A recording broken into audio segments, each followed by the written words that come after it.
Valley Regional District. To order the first item, please, Ms. Kinnaman. Chair Lam, I'm looking for approval of the agenda, addenda, and late items, but I would just like to note that we would recommend withdrawing item 10.6. Late in the day today, we received a letter from the Chukwayak tribe asking for a meeting with yourself and staff just to clarify some items on that. So approval of the agenda without 10.6. So moved. Very good. Let's move by Director Fascio and seconded by Director Pranger. Discussion, hearing none. All in favor, opposed if any, item carries. Next item. 3.1 is the draft Fraser Valley Regional District Board meeting minutes of September 22nd, 2022.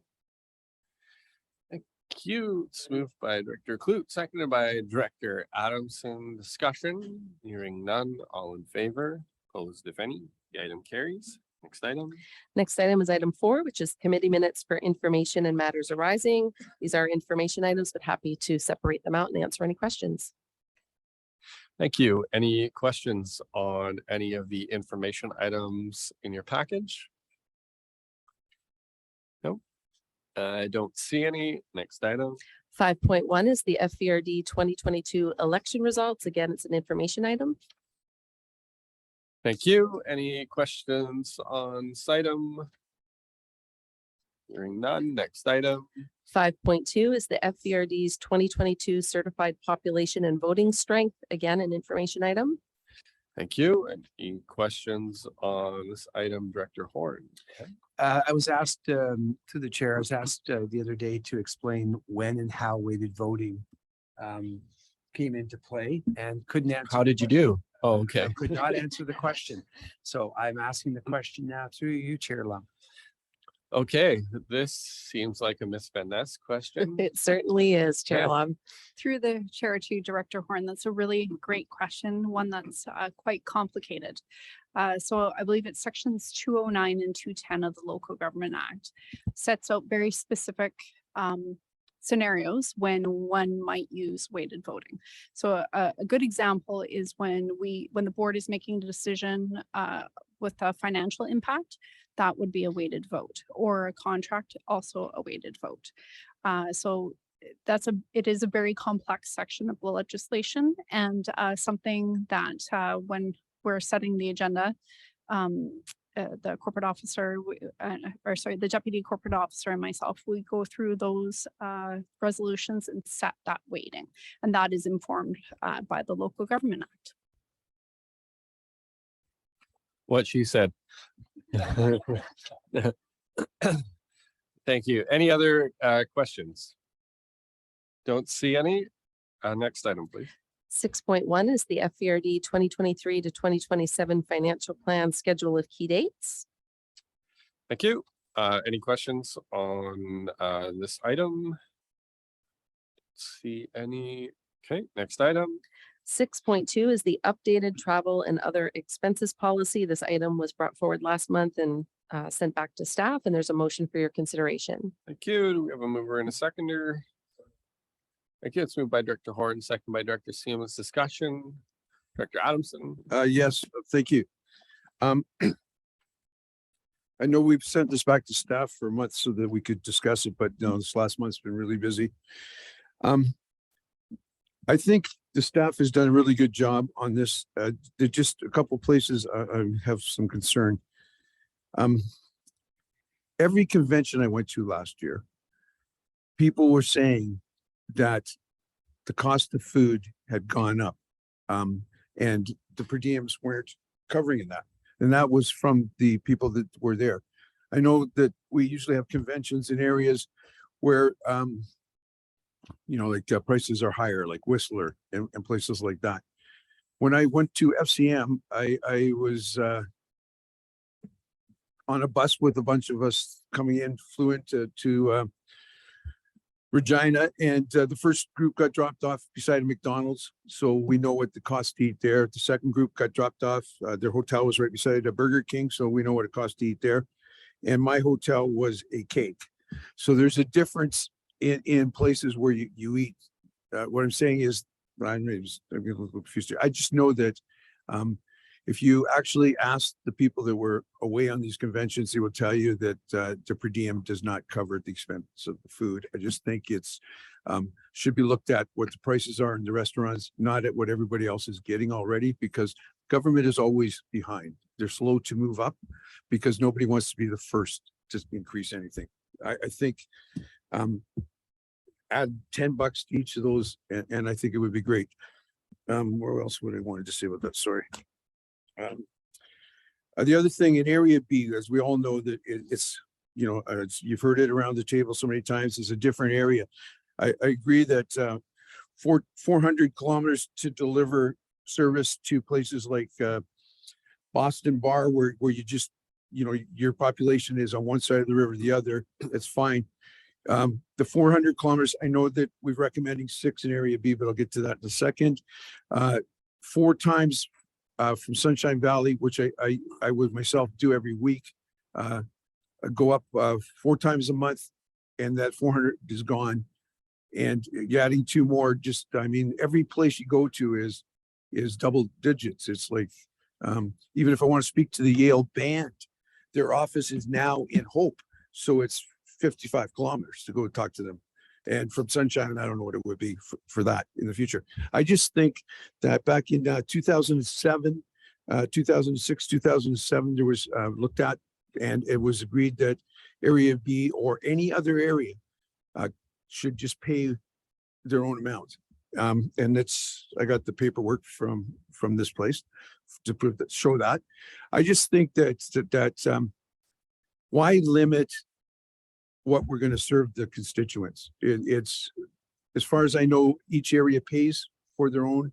Is that true? Is that correct? Am I correct, or am I mistaken? Through the chair. Ms. Kinnaman? Through the chair to Director Adamson. First, I would just draw your attention to section 1.5 of the travel policy. And the 600 kilometer limit is for all other travel that wouldn't be covered by any other section. So the examples that you provided probably would have been covered under those other sections and wouldn't fall into that 600 kilometer limit. Staff did a very thorough review of all of the travel that has taken place by the electoral area directors and are quite confident that nobody will be shortchanged through this policy. Okay, I'm not going to be the one serving, so I don't know how the next directors are going to use it. So, okay, they can fight for more if they need it. I'll leave it with that. But I do believe that the per diem is too low, that it should be risen at, like I say, at least $10 per meal, because Director that's- Adamson, would you like to make a motion to that effect? Yes, I would. I You would like to have make, okay, so the motion, just so clarity, you'd like to add $10 to each of the breakfast, lunch, and dinner for Yeah, per diem? to reflect cost of living. Okay, do we Yeah. have a seconder? Seconded by Director Davidson. Would you like to speak to your motion? Well, I think I've already spoke to my motion. Okay. So Director Davidson, you've got your light on. Go ahead. Thank you, Chair. The Whistler Conference, I went for lunch rather than paying $90, which would have been billed back from one of the conference event lunches. I went solo into the village. I had a burger, fries, cup of tea, and with tip, it was like $42, and the per diem is 25. So under certain circumstances, yeah, things are going to be out of whack. And I don't know what the solution is. Some places it's going to be within the bounds, but at Whistler, it was definitely a problem. So I'll support the motion. Thank you. Okay, other comments? Director Clute, go ahead. Thank you, Chair. I tend to agree with Director Adamson when you look at $15 for breakfast, 25 for lunch, and 35 for dinner.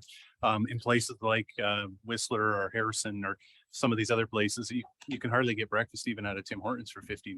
So I think the $10 increase is supportable, simply because by the time a tip's involved, it gets up there pretty quick. Thank you. Director Falk, go ahead. Yeah, I just have to say that owning a restaurant, I know that to be very true. Our meals our food costs are going up exponentially, and you can't get a breakfast at our place under $15 anymore. So, and that's not including coffee or anything or a tip. So I agree that it's probably not appropriate anymore. Thank you, Director Falk. Any other comments or questions from board directors I just have one question through to staff. So the per diem would kick in only if and when conference meals aren't provided. Is that correct? Or as Director Davidson said, or you don't choose to purchase a meal through the conference. So That's correct, Chair Lum. very good. We're ready for the question on the motion. All in favor? Opposed? The motion carries. Next item, please. Oh, Ne- sorry, we should, do we have to do the actual motion, the full motion? Or do we do the motion as amended? I think you're correct. I think that what you just voted on was the $10 motion as- increase to the per diems. So you do need a motion on the actual policy. Not Thank the you. amendment. So the amendment passes. We had a mover and seconder. It's moved So by moved. Director Pranger, seconded by Director Facio. Any other discussion on the travel expense policy? Hearing none, all in favor, opposed if any, item carries. Thank you. Thank you. Next item is 6.3, which is the financial plan 2022 to 2026 amendment. It was circulated by addenda via email. Thank you. Have a mover and a seconder. This item is moved by Director Clute, seconded by Director Siemens. Discussion. Hearing none, all in favor, opposed if any, the item carries. Next item. Next item is permits, and there is a script for you, Chair Lum. Thank you. Pursuant to Part 14, Division 9 of the Local Government Act, this is the opportunity for the FERD Board to hear from the public regarding the one development variance permit listed on the agenda for this meeting. Anyone who believes that their interests are affected by the proposed application will be given an opportunity to speak. If you have any verbal comments with respect to this permit, you're joining us by Zoom on a computer or smart device, I'd ask you please press the raise hand function. When it's your turn to speak, you'll be asked to unmute yourself. If you're joining us on Zoom by phone, please press *9. This will notify staff that you wish to speak. When you're prompted to unmute yourself, please press *6. Those of you wishing to speak are asked to begin your presentation by providing your name and address, which will be recorded and form part of the official record. Please limit your comments to 5 minutes and confine your remarks to the application at hand. Ms. Kinnaman. Item 7.1 is development variance permit 2022-11 to reduce lot line setbacks at 30 Maple Falls Road in electoral area H. Thank you. And do we have anyone online or anyone? There's no one here. So Ms. Van Ness. There is nobody in person. We do have 2 members of the public on Zoom with us tonight, and this would be your opportunity to ask a question or to make a statement with respect to this development variance permit. And I don't see any hands raised. Thank you. So hearing no comment. Oh, that's not a hand. That's the cursor. Sorry, I saw the white cursor on the bottom. No comments on the item. What's the board's wishes? I mean, we were in a seconder. It's moved by Director Dixon, seconded by Director Stobart. Discussion.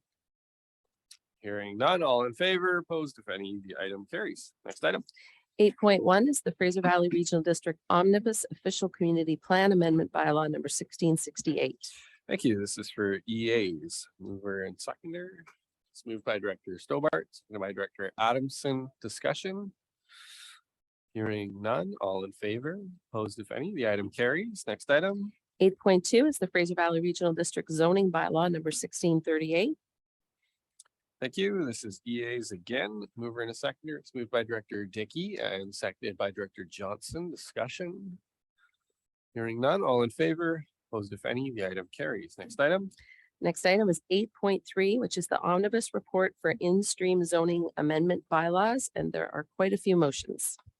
All right, well, let's start with motion number 1. This is EA's unweighted. We have a mover and a seconder on motion number 1. It's moved by Director Davidson, seconded by Director Engar. Discussion. Hearing none, all in favor. Opposed, if any, the item carries. Motion number 2, a mover and a seconder.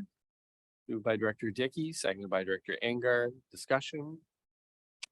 Hearing none, all in favor, opposed if any, item carries. Motion number 3 is moved by Director Stobart, seconded by Director Johnson. Discussion. Hearing none, all in vote. Director Bales, did you have your hand up? Did you have a question on this item? No, just in favor of Oh, okay, perfect. I just check in, don't see any other comments, so I'll call the question. All in favor? Opposed, if any. Item carries. Motion number 4. This is a new second and third reading. It's moved by Director Dixon and seconded by Director Adamson. Director Dixon, did you have a question? Well, I think I wanted to comment on number 3, but which But you, I appear to have missed. okay. Um, So this is on One rescinding the first and second reading. On the Okay, no, zoning bylaws? this is the one I want to comment on. This is the one? 1461, is that the one we're on? Yep. Okay. Yes, can I comment? Yes, you may. So this is, I believe, the one that pertains to the development at Sleepy Hollow area. And I just wanted to comment that there has been a lot of feedback and emails received about waiving the public hearing and just some concerns around the development itself. The concerns that I've received are very similar to the ones that were received when we had the 2 public hearings prior to this. And so at this time, I think it does make sense just to get this back where it was before we did the consolidated zoning bylaw. And for anyone listening, it does not mean that everything's ready to go forward, because everything is not ready to go forward. There's still a lot of work for the developer to do to address the concerns that were brought forward at the last 2 public hearings. So we'll stay the course. There we go. Thank you. Very good. Thank you. Any other comments? Hearing none, call the question. All in favor? Opposed, if any. Item carries. Motion number 5. I need a mover and a seconder. It's moved by Director Dickey, seconded by Director Davidson. Discussion. Hearing none, all in favor? Opposed, if any. Item carries. Motion number 6 is moved by Director Johnson and seconded by Director Stobart. Discussion. Hearing none, all in favor? Opposed, if any. Item carries. Motion number 7 is moved by Director Dixon, seconded by Director Dickey. Discussion. Hearing none, all in favor. Opposed, if any. Item carries. Motion number, I can do this all night. Motion number 8. It's moved by Director Davidson, seconded by Director Adamson. Discussion. Hearing none, all in favor. Opposed, if any. Item carries. Motion number 9 is moved by Director Dickey, seconded by Director Bales. Discussion. Hearing none, all in favor. Opposed, if any. Item carries. Thank you, Chair Lum. You're welcome. 8.4 is the Fraser Valley Regional District Zoning Amendment Bylaw number 1648 to rezone 4 privately owned properties in electoral area B. Okay, it's moved by Director Adamson, seconded by Director Stobart. Discussion. Hearing none, all in favor. Opposed, if any. The item carries. Next item. 8.5 is the Fraser Valley Regional District Zoning Amendment Bylaw number 1681 to assign the general industrial zone to 54370 Bridal Falls Road in electoral area D. Thank you. It's moved by Director Dickey, seconded by Director Dixon. Discussion. Hearing, seeing none, all in favor. Opposed, if any. Item carries. Next item. 8.6 is the Fraser Valley Regional District Hatzick Prairie Water Supply and Distribution System Service Area Amendment Bylaw number 1601. Thank you. It's moved by Director Davidson, seconded by Director Stobart. Discussion. Hearing none. Director Bales, was that a question? Nope. Okay. Hearing none. All in favor. Opposed, if any. Item carries. Next item. 8.7 is the Fraser Valley Regional District North Bend Sewer System Service Area Amendment Bylaw number 1639. Thank you. Mover and seconder is moved by Director Adamson, seconded by Director Siemens. Discussion. Hearing none. All in favor. Opposed, if any. Item carries. Next item. 8.8 is the Fraser Valley Regional District DeRoche Water System Service Area Amendment Bylaw number 1667. Thank you. It's moved by Director Stobart, seconded by Director Lowen. Discussion. Hearing none. All in favor. Opposed, if any. Item carries. Next item. 8.9 is the Fraser Valley Regional District Hatzick Prairie Water System Service Area Amendment Bylaw number 1677. It's moved by Director Davidson, seconded by Director Clute. Discussion. Davidson. Go ahead, Director Davidson. I just wanted to reiterate a long overdue thanks to staff who in the last term or during the middle of this term added the necessary safeguards to help ensure that we don't have random large consumers land in the middle of our water system. So it's with that work that we're able to go forward with a lot more confidence in terms of adding individual properties who really need the service quite badly. Thank you. Great. Thank you, Director Davidson. Any other comments on this item? Hearing none, all in favor, opposed if any, item carries. Next item. 8.10 is the Lake Eric Water Supply and Distribution System Service Area Amendment Bylaw number 1678 and Lake Eric Water System Capital Construction Service Area Amendment Bylaw number 1679. Okay, let's go first. Motion number 1, mover and a seconder. It's moved by Director Bales and seconded by Director Adamson. Any comments or questions on this item? Go ahead, Director Bales. No, I'm in favor. You're in favor? Perfect. And hearing none, I'll call the question. All in favor, opposed if any, item carries. And motion number 2 is moved by Director Stobart, seconded by Director Bales. Discussion, hearing none, all in favor, opposed if any, item carries. Next item. 8.11 is the Fraser Valley Regional District Board Members Oath of Office Bylaw number 1683. Thank you. Motion number 1, moved by Director Clute, seconded by Director Facio. Discussion. Davidson? Go ahead, Director Davidson. Thank you, Chair. So I have no concerns with the body of the oath at all. I just want to remark that some of the things that I notice in our policies, or sorry, our procedures bylaw may seem a little counterintuitive to the context of the oath. For example, recently publishing the agendas 3 days before this event as opposed to 6 days really does cut the time that public have to provide any feedback on these things in half. So I do have some concerns on that. And I think some of our procedures may need rework, but the oath as it is, I'm totally good with. Thank you. Very good. Any other comments? No, hearing none, call the question. All in favor, opposed if any, item carries. Motion number 2. It's moved by Director Lowen, seconded by Director Ross. Discussion. Hearing none, all in favor, opposed if any, item carries. Motion number 3. It's moved by Director Popov, seconded by Director Horn. Discussion. Hearing none, all in favor, opposed if any, item carries. Next item. 9.1 is the Electoral Area Supervisory Control and Data Acquisition Services Contract. Thank you.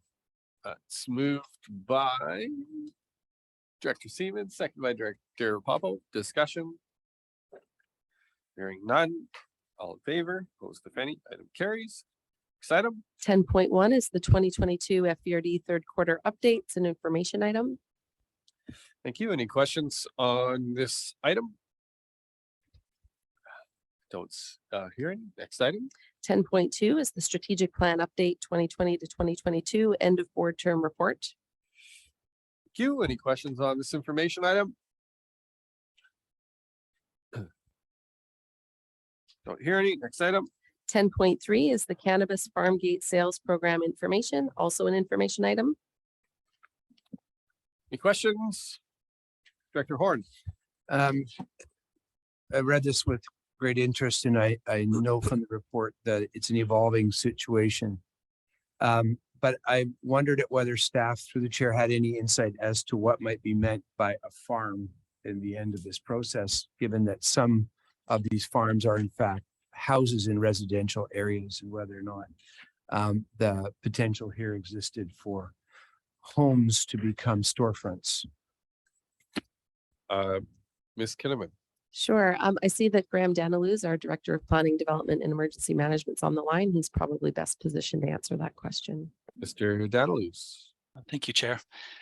No, I think the answer to that will be no, in good part because under the existing process, local governments have local government support is required for the province to issue a retail cannabis license. And so that requirement will remain in place for the farm gate sales. Thank you. Perfect. Thank you. Any other questions? Seeing none. Next item. 10.4 is the Agricultural Land Commission application for a proposed 2-lot subdivision at lot 823 Sherlaw Road in Electoral Area E. Thank So you. moved. Let's move by Director Engar, seconded by Director Adamson. Discussion. Director Yes. Engar. Thank you, Chair. Just a few words. This is a little bit of a complicated situation, but I've come to believe, I'm looking at my notes simply to make sure I don't miss anything. I've come to believe the best option to protect downslope homes in the CRV is to have an ironclad covenant.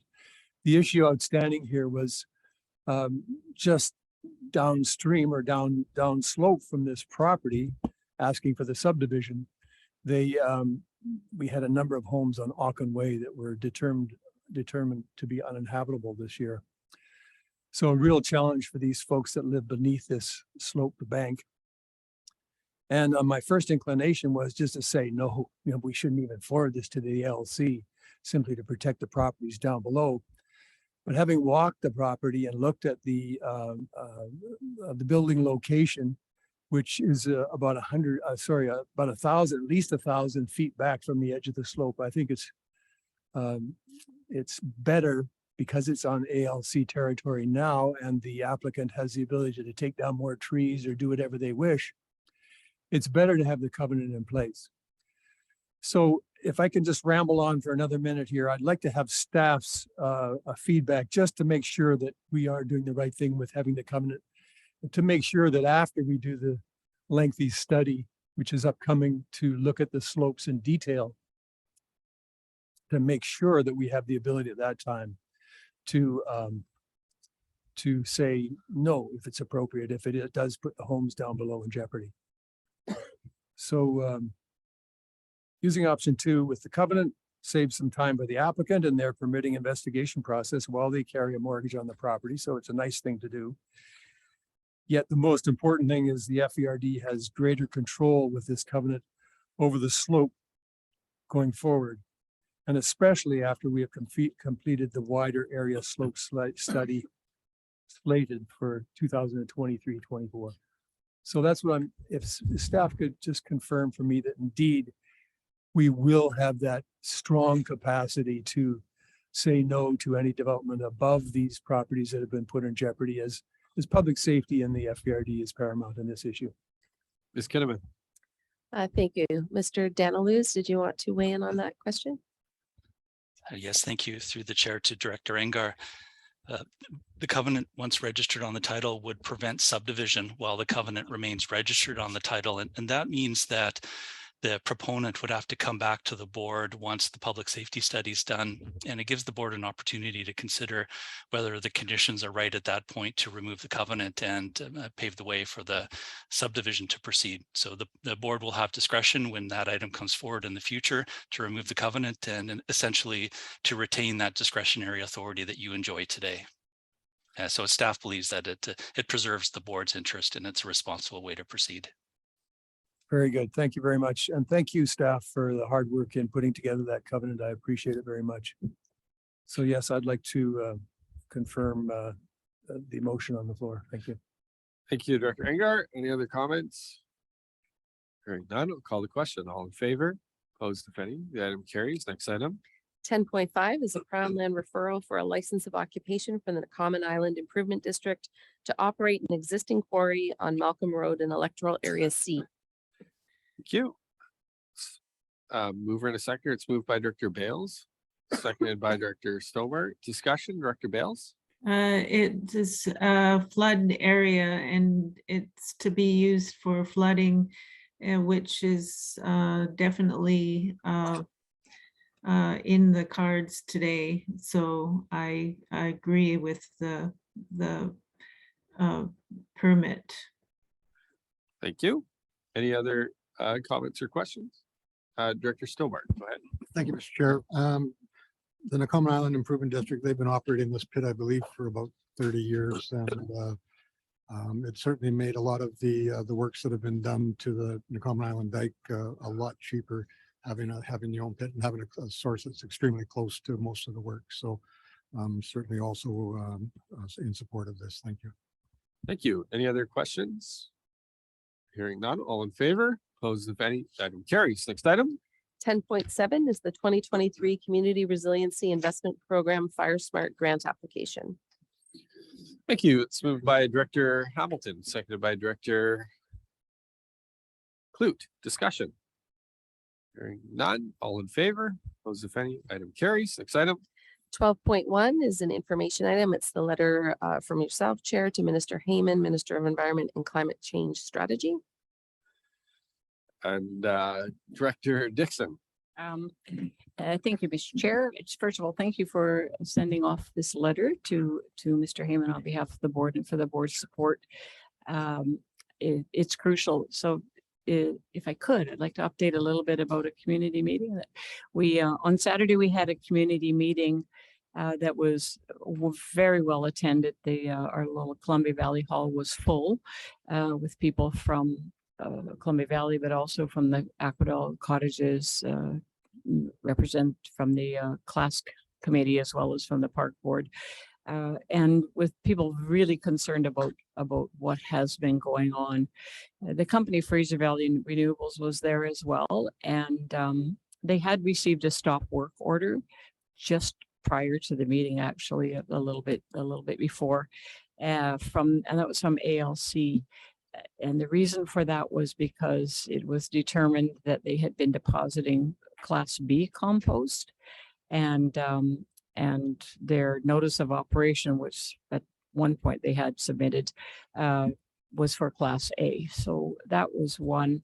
I guess at the meeting, one of the things that the most disturbing thing, there was a slideshow presented by the concerned community members showing the material that has been dumped. It showed the drywall that had been dumped, 40 truckloads of it, and spread out and buried. And then all the massive truck after truck of material full of plastic and garbage. And many of you have seen those pictures. So this was obviously disturbing. People did ask questions of the representatives from Minister of Environment as well as from the ALC. And their concern, they were happy. Fraser Valley Renewables told us they were stopping. They were pulling they were ending this project in Columbia Valley and would be leaving. And there might have been a little cheering at that point. But this also then led to, well, what's the remediation plan? Thousands of trucks, depending on the estimate, anywhere from 2,000 to 3,000 of those container trucks have been dumped beyond the drywall trucks, and as well as vacuum trucks coming in, putting some kind of liquid in the manure pit. So there was no answer for the remediation. The general sentiment, I would say, is the public say, get it off. It has been spread over about 10 acres to a depth in some cases of close to 60 centimeters, and only 30 is allowed. The remaining compost piles weren't covered. I can't say whether they are this week or not, but they're not covered. It sits right over top of our aquifer. And what we've been trying to stress is that it's vulnerable and it is a at-risk place. It's really hard to keep water in Columbia Valley. It just goes straight through the soil, and if there is soil, through the rocks down into the aquifer, and which is where we all get our water from, but also then straight into Cultus Lake. So the public, for the most part, want it removed, bulldoze it into a pile and get it out of there.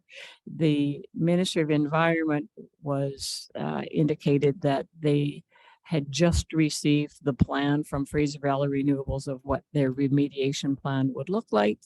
And they were going to take a look at it and review it and then get back to Fraser Valley Renewables as to whether or not it was acceptable. There was some chatter about, well, we're going to just keep adding a little more stuff to turn all that compost B into compost A, and things like that. So people are still very worried. And really the sentiment is there's something a little bit wrong with this process in that we can end up in this situation where many, many, many people have blown the whistle on it, and it's taking a long time to get any further ahead. And so I'm meeting next week with the Ratepayers Association around next steps. There is definitely interest in staying on top of the Ministry of Environment at this point, because they're the ones that decide whether or not the plan is acceptable or not. But the concern really is we don't know what's been spread. We know they tested one container or something Terra West did way back in August out of the 2000. You don't know what's on the ground. And so that's what people would like to have that tested, but they'd want it removed. So there's still a lot of work to be done. And like I said, we're thankful that it stopped for now, but pretty concerned that it's doesn't feel like there's a real concern with this. Thank you, Director Dixon. Director Ross. Yeah, I just wanted to add my thoughts because I attended that meeting as well. And first of all, I have to say how impressed I was with Director Dixon. Very articulate, well-spoken, and but I was really impressed with that community. Just like you say, standing room only, but these are not the country bumpkins that I suspect this company and perhaps even the province assumed they might be. These were qualified professionals that got up one by one and kind of called them out on things that were completely inappropriate. For example, this one guide mentioned that they had put used gypsum in drywall. And this one gentleman who's a qualified professional, he says, okay, well, you only do that on areas where, first of all, not over an aquifer and in soils that are deficient in calcium. He says, these soils aren't deficient in calcium, first of all. And secondly, you put a couple of bags, you don't put 6 truckloads on it. So it was information like that this community contributed to the whole conversation. I was just really impressed with all of them. I don't believe this company would be pulling out if it wasn't for these amazing people and Director Dixon keeping the pressure up. The provincial government, both from Ministry of Agriculture and Minister of Environment, did admit there were mistakes made. They were not on top of this as they should have been.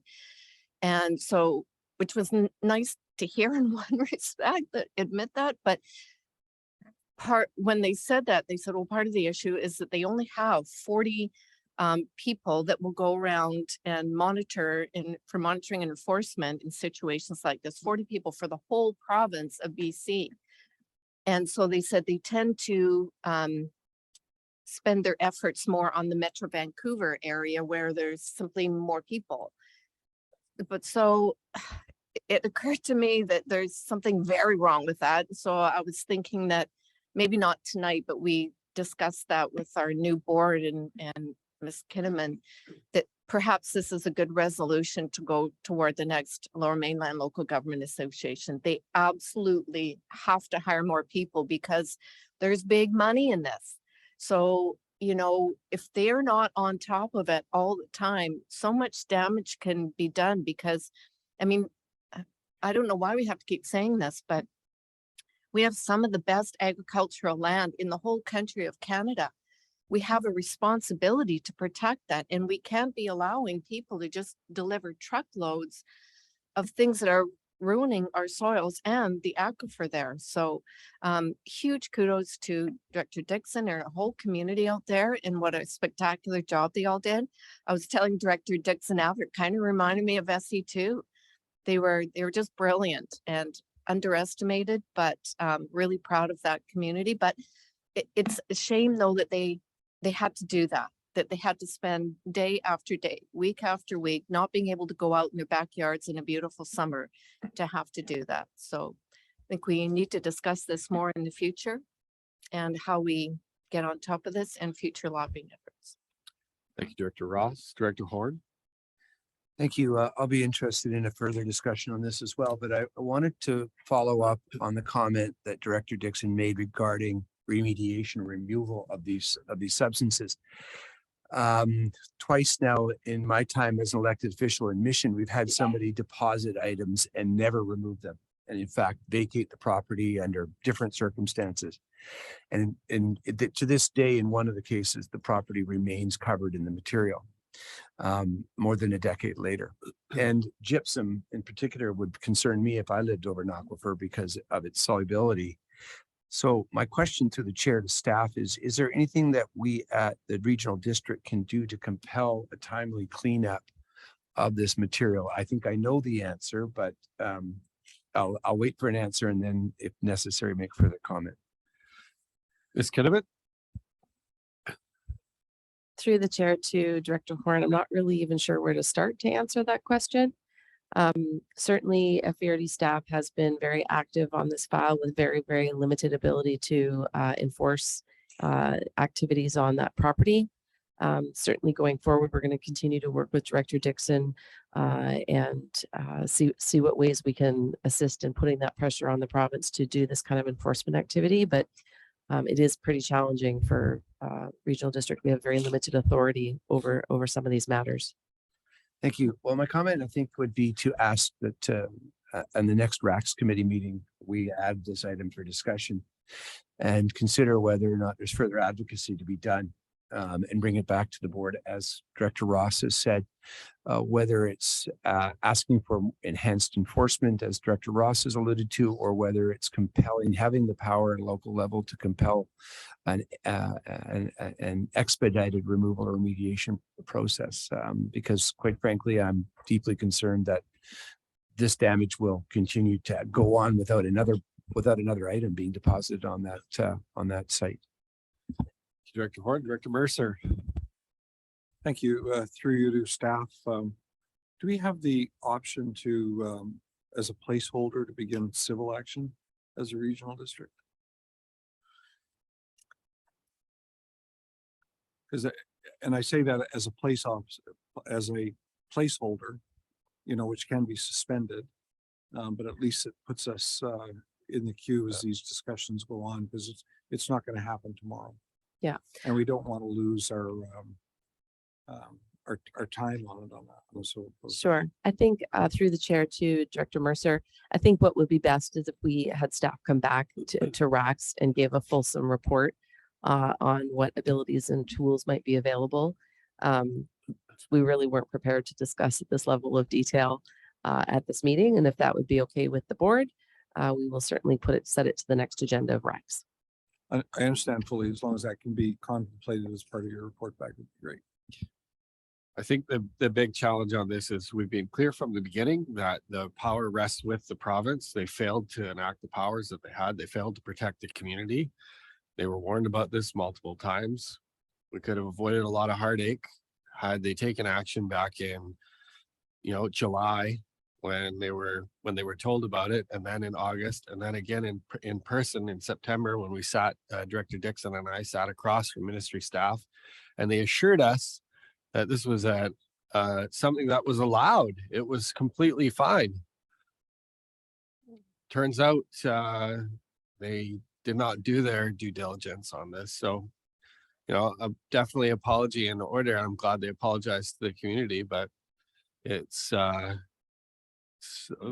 gives me just little faith in these activities being able to take place without any oversight. And unfortunately, it's left to the level of government here at the local level with the least amount of, if no authority, to be able to take action to hold the bag on it. So, actually, I should say it's left to the community to hold the bag on it, the people who are there, who are suffering from this activity. So I hope they put a robust remediation program in place. It's completely up to, I think the comments in one of the meetings I was in at UBCM were what we need is almost like a watchdog or an oversight agency. And I said, with due respect, that's the Ministry of the Environment. You are that. So you don't need another agency. You are the agency and you need to take action on it. So, Director Popo.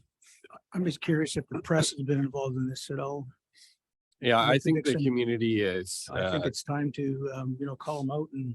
Yeah, the community has been taking action on it, Okay. and I think there's a really robust group of people up there, as Director Dixon and Director Ross said, and it's one of the concerns again that I have. The more we take action as a board, the more the community assumes that we have the ability to enforce and do stuff. The enforcement lies with the province. They can take the action. They've always been able to take the action on it. And so I hope that pressure comes to bear in whatever ways the community puts forward. And one of those may be getting the media involved. But Director Stobart? Thank you, Mr. Chair. I think in our rural, less populated areas, this is going to be an ongoing struggle. In Area G, we had a group that was going to be start depositing biosolids on ALR land back in late May, early June. And I think if it wasn't for the fact that we had about 60 community members, landowners, people that depend on the aquifer, Lacombe First Nation and others that showed up to, along with the reporter or two that mysteriously showed up. If that hadn't happened, I think it would have started, but they were laying the foundational road out into the field. This is an area where we've actually got a drainage, a creek that runs through the center of this property. That was a DFO habitat project. So it's again, not just the lack of oversight, it's just the lack of information that's required to move ahead with this. It was basically all they had to do was notify Ministry of Agriculture that they were going to proceed. Yeah. That was it. And then it was up to Ministry of Environment to determine if they had sampled or not. So again, I think we're going to see a very similar chain of events occurring over the next while, and it's going to take some due diligence on the part of the board to keep it going. And I think that's where we can with some precision, where we can focus our advocacy efforts on what these processes that the province has in place, whereby they just rely on the goodwill is something, anyone can go and fill out a piece of, some paperwork. Apparently they can do it after the fact. Apparently it's 5,000 tons of finished material and you can dump whatever on there and sort it out. But it's a process that's failed the residents of Columbia Valley. They're failing residents across the Fraser Valley, and I hope they fix it. And we'll help them. We will help them understand that, hopefully. Thank you. Any other comments? Director Davidson. Thank you, Chair. This may be something everybody in this room may have already learned, but for me, coming to the end of my first term, one of my takeaways is that any regulatory regime, whether it's local, provincial, federal, is ultimately only going to be as good as its enforcement budget. And when the land use decisions come to this body, just because something is provincially regulated or federally regulated is absolutely no guarantee that something bad won't happen. And that's probably one of the core learnings I've had over the last 4 years. Thank you. Thank you, Director Davidson. Any other comments? Don't hear any. Next item. Next item is item 13, which is recognition of outgoing board members. Okay. So bear with me here. I've got a bit of a speech prepared because it's we only do this once every 4 years, and sometimes we don't do it at all because everybody comes back. But we do have some people that are going to be leaving the table from us. So with the 2022 election now behind us, I wanted to personally take this opportunity to congratulate those of you who were successful in your re-election. It's an honor to serve your community, and I know we all appreciate the trust and confidence the public has placed in us to carry out these roles. But most importantly, I just want to congratulate those of you who are retiring from your public life, or maybe not, maybe retiring a little bit earlier than you thought. We're not successful in being re-elected. Representing your communities over the last 4 years was especially challenging. And I know all of you around this table have done so with courage and with strength and with grace, and I appreciate that very much. So at this time, I just would like to formally acknowledge several of our board members. Unfortunately, since the final board meeting of this term, of this 2022 to 2026 term is held before the member municipalities will make their appointments, I don't necessarily know who will be returning back to this table from the municipalities. Maybe I won't be here in a month. It depends on if the mayor is angry at me or not, but who knows? And if you are if you were reelected and one of our member municipalities and do not end up serving here at the FURD, I have been assured that we will recognize your service at our annual Christmas dinner in November. But with that, I'm going to start in alphabetical order with Director Dennis Adamson.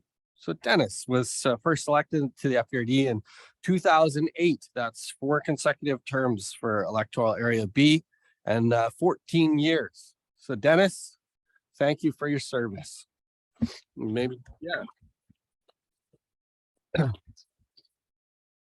Director Bales, Wendy Bales. Wendy Bales was first elected to the FURD in 2008, and she's since served 3 terms for a total of 10 years of service to electoral area C. Wendy, thank you very much for your service. Director Sandy Blue. Sandy joins us at the FURD table from the city of Abbotsford. She came on in 2020, and she served the board for the last 2 years. She's also previously served as an alternate director for the city of Abbotsford. Sandy, thank you for your service. Henry Braun, he's not here, but as you all know, Mayor Braun didn't seek re-election in this term, but he served the FURD from 2014 to 2020. And in addition to being a director at the table, he also held the position of our regional hospital district chair. And we'll make sure that our gift of recognition gets to Mayor Braun before he packs up and goes on holiday here at the city of Abbotsford next month. So please join me in thanking Henry Braun. Director Engar. Director Engar was first elected in 2014, and he's since served 2 consecutive terms for a total of 8 years of service to electoral area E before announcing his retirement from political life. Please join me in thanking Director Engar for his service. Director Brenda Falk. Brenda has been on the board since 2018, and previously before that, she's served as an alternate director for the city of Abbotsford. Please join me in thanking Director Falk. Director Peter Robb. Peter is mayor of Hope and represented Hope at the FURD table since 2018, and he also previously served as an alternate director. And unfortunately, Peter wasn't able to join us this evening, but we will all thank him for his service and wish him well in his retirement. Thank you, Peter. And last but not least, Director Al Stobart. Al was first elected in 2008, and he served electoral area G for the last 14 years. He's also served as our vice chair of the East Committee and for 10 years, and he's also been the chair of the Indigenous Relations Committee. And he also previously served as an alternate director. So Al, congrats on your retirement. Thank you for your service. So once again, to all of our FURD board directors and members, thank you very much for your service. I truly appreciate it. I appreciate the opportunity serving as your chair. This has been an honor, and it's been a wonderful board to work with. So thank you again. Yeah. And we do have some special gifts. So I'd ask that all of those members that I recognize just come and join us up here, because I'm going to give you a special gift. We're going to take a photo.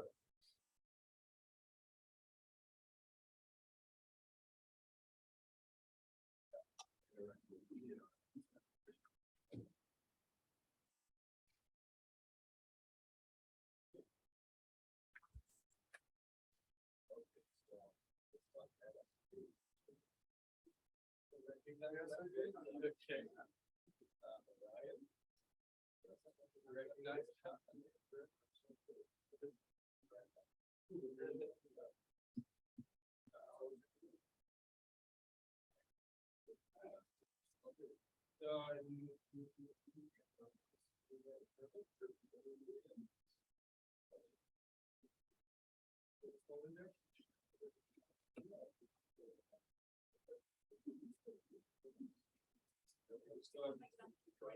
These are greatness and the respect of the community.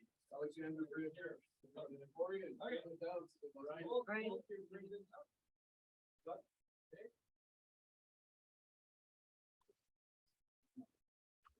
And as they said,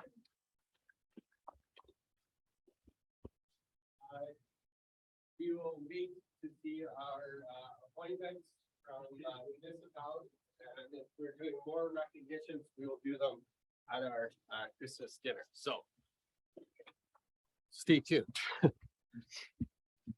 Ms. Kinnaman. Next item. So we would Oh, just move to reports by board directors, Chair Lum.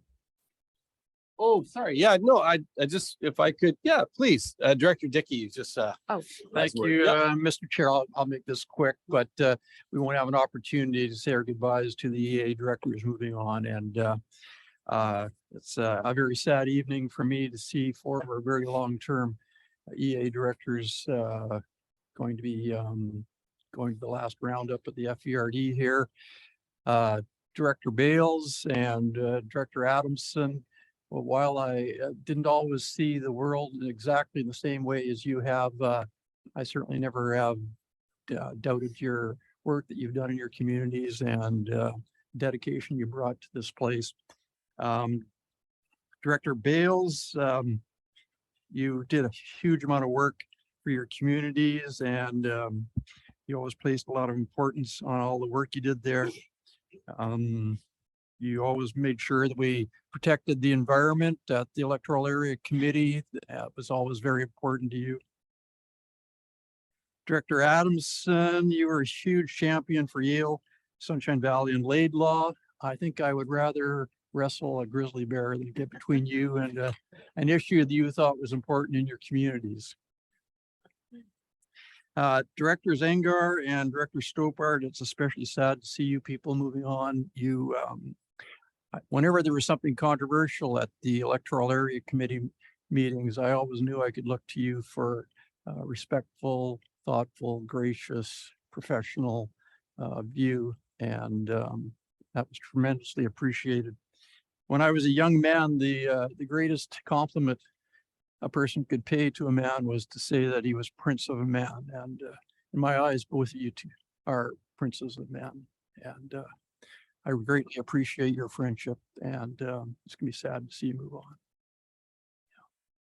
But all four electoral area directors, it's been a great joy to work with you, and I hope you've enjoyed your time here as much as I have working with you. So thank you all very much. Thank you, Director Dickey. And we're right into board reports. So we'll move right into comments. So thank you, Director Dickey, and any other reports from board directors would be the opportunity. Director Engar. Thank you, Chair. A wise man once said, life is nothing if not a continual overcoming of problems. And I don't think there's any other place that we find more problems than in government. Just one damn problem after another. So the one thing that has stood out for me strongly during our board and in the 4 and 8 years I've been in the board is how each one of you has worked with such integrity and enthusiasm for your constituents, but not only that, also for the greater good. And it has really made for a highly functioning board, and I really appreciate the opportunity. It's been an honor to serve with you all. I will definitely miss our camaraderie. And staff. Oh my. Remember 4 years ago when Director Van Leerhoven, Mayor of Kent, he retired. He summed it up, I think, really well in one word. Wow. I mean, your professionalism, your persistence in good times and bad, your counsel when I've needed it, your on the ground assistance when they're in the midst of storms. My sincere thanks to everyone. So I wish you all Godspeed going forward. And tonight when I'm sitting in my easy chair with the dogs on my lap, thinking of you guys working hard for the next 4 years, I'll raise a glass to you. Thank you so much. Thank you, Director Engar. Other board directors, Director Clute. Thank you. I'm glad Director Inger brought it up. I think the board is only as strong as the staff who support us. And my thanks in this past term to all of our staff online behind the scenes here with us this evening. Really grateful for all the work and the professionalism you brought to this board. And so I want to say thank you. I also want to thank all the outgoing directors for their dedication and passion they brought to this table. Change is sometimes challenging or tough, and it will be sad to see you no longer with us at this table, but want to thank you for your time and your commitment, and we're all better because of what you brought to this table. So thank you. Thank you, Director Clute. Director Stobart. Thank you, Mr. Chair. 14 years of raced by. During that time, we've had a number of directors, and I certainly, I can't begin to express how much I respect the commitment and the understanding and the knowledge that every director at this board has shown over those years. It's been truly amazing. As far as staff goes, boy, I'm guessing we maybe have 6 staff that are still here that were here when I started. We've gone through 4 CAOs, hopefully not another one for a while just yet. All our staff have been just incredible over the years, and I've never worked anywhere or worked with anyone that was more just more into what they do and why they do it. And it's been a great feeling, and I just want to say thank you to each and every one of you here. It's been a great run, and I appreciate what you've done for me and done for all of us. Thank you. Director Adamson. Yeah, I've been dreading this. I've been thinking, what do you say? 14 years. Well, I came into this building not knowing anything. I was promised by Walter Cassian an education, and I have got one. You guys have taught me lots in 14 years. I've had the same number of CAOs as the guy beside me. Staff over the years, they've been amazing. I would put our staff up against any staff on any government anywhere. We have a great staff, and I'm sure that they're going to lead you guys in the right way in the future, where to go. It's, I don't know. I never ever imagined myself doing this in my life, so it wasn't something I was looking to do, and something that I didn't even really think I could do. But it's, when I was young, I don't know, 40 years ago, I had the opportunity I met Charles Duke Jr. He was the youngest guy to walk on the moon. And when you meet somebody like that, that's been in a different world, you say, you don't know what to say, right? You want to ask him, And I ended up saying, was it a buzz? And he looked at me and he said, yeah, Dennis, it was a buzz. And when I look at the 14 years, it was a buzz. And that's what I'll tell people when they ask me what it was like.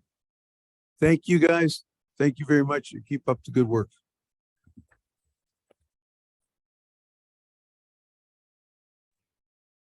Director Facio. Thank you, Mr. Chairman. First of all, I want to congratulate all those who got re-elected. I've always considered this group as one of the finest group of men and ladies I've ever come across in my life. It's a pleasure always coming to the Fraser Valley Regional District for the meetings. It's we've over 300,000 people that we have to look after, and it's not an easy job at times, but with good leadership like we've always had at the table, and great dialogue coming from all the directors. We've done a fabulous job in this regional district. I'm extremely proud to have been a member of this. Staff-wise, what can I say? The A-team, as far as I'm concerned, just a wonderful bunch of ladies and gentlemen, very courteous, very anytime you called, they were always there with an answer for you or get back to you with an answer. But it's just a great team to work with. It's just unbelievable. What a wonderful group you are. I've always said I've been very fortunate as a mayor to have a good group of staff at the village, and as a director here on the regional district, just an outstanding group of good working, hard people who the last 2 or 3 years have gone through some tough times here with all the terrible storms and whatever else you want to call it out there. So thank you all very much. It's been a pleasure, and keep up the great work. Thank you. Thank you, Director Facio, and you'll note that I didn't give you a gift tonight because I'm, and I don't care if I get in trouble for this, but I hope to see you back around this table. We'd all benefit from, as would Harrison would benefit from your continued leadership here. So if I can put in a good word, you just let me know. Hey, and any other reports from board directors? Director Lowen.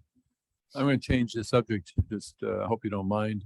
Something a little more, well, it's not related to the great service of our staff and the great service of the fellow colleagues around this table. But it's just a sort of a public announcement about what I think is a significant capital project in Abbotsford that's going to make all of your trips to South Surrey much less painful. And that is we're opening a connector between Marshall Road and 16th Avenue tomorrow morning. And so you'd be able to exit the freeway at the Clearbrook interchange and then head straight west on Marshall, and you'll get to White Rock. That should allow you to avoid Fraser Highway and the freeway. But perhaps I shouldn't have told you that, but yeah. Thank you, Director Lowen. So all those people that want to leave White Rock to come see the scenic Fraser Valley is what you're saying. They've got a quicker way out here. Excellent. Any other reports from board? Director Johnson. Thank you, Chair. Though my encounter with the directors that are leaving has been brief, I really appreciate having met each of you. And I couldn't agree more with the comments as far as staff. I have been very appreciative of their kindness and their patience and all the work they do, for sure. On a local note, the contractor that did the concrete steps for the canyon lanes in Boston Bar did an absolute awesome job. They look really great. And our landfill at Showmox has undertaken a cleanup, and it's looking better than it has in a very long time. Thank and we you. might be able to have fireworks with all this rain. Halloween might not be canceled. All right, thank you, Director Johnson. Director Bales, I apologize. Yeah, it's been a pleasure working with everyone and staff, especially with the work they do. But yeah, it's been a pleasure, and I'll leave it at that. Thank you, Director Bales, and thank you again for your service. Any other directors? Any other board reports? Don't see any. Ms. Kinnaman, next item. Moving to public question period for items relevant to the agenda. I see we don't have anybody joining us in the boardroom this evening, so I'll just ask Jamie Van Ness for our online participants. We don't have any members of the public joining us online, and we have received no written questions. Thank you. So next item. The next item is a resolution to close the meeting. Thank you. It's moved by Director Facio, seconded by Director Horn. All in favor, opposed, if any, item carries. If you just give us 2 or 3 minutes to set up the room.